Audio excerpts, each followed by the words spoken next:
আসসালামু আলাইকুম প্রিয় বন্ধুরা, কেমন আছেন সবাই? ভালোবাসা অবিরাম প্রাণের বন্ধুরা আমার, রাতের শুভেচ্ছা সবাইকে, সকল অডিয়েন্সদের। ব্যস্তময় শহর, ব্যস্তময় নগরী, সেই সাথে ব্যস্তময় জীবন, কোনোটাই যেন স্থির থাকছে না। জীবনযাত্রার মান, চলমান শহর অথবা চলমান পৃথিবী, কোনোটাই স্থির নেই। লাল নীল বাতি, পরিপাটি জীবন, পরিপাটি শহর দেখতে পাচ্ছেন, অথবা ব্যস্তময় শহর, যেটাই বলেন।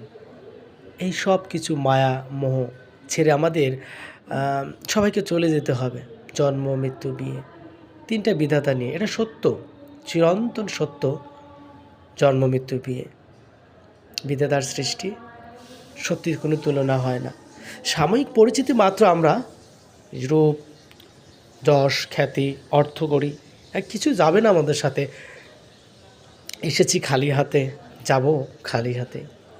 আর দুনিয়াটা সাময়িক থাকা, অস্থায়ী বা ক্ষণিকের দুনিয়া আমরা বিরাজ করছি।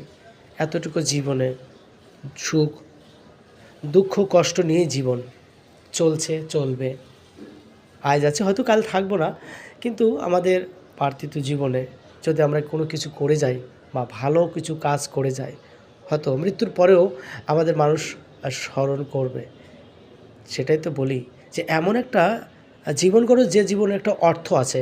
মানে অর্থহীন জীবন সম্পূর্ণ মূল্যহীন। মানে মৃত্যুর পরেও যেন মানুষ স্মরণ করে বলে, হ্যাঁ, এই ব্যক্তি বা ওই ব্যক্তি ভালো লোক ছিল, তার জন্য যেন দোয়া করে।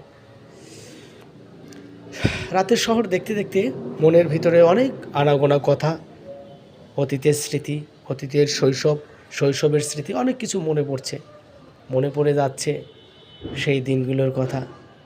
তাই তো বলি, ছিলাম কোথায়, এলাম কোথায়, আবার উপরওয়ালার ডাকে কোথায় যাব।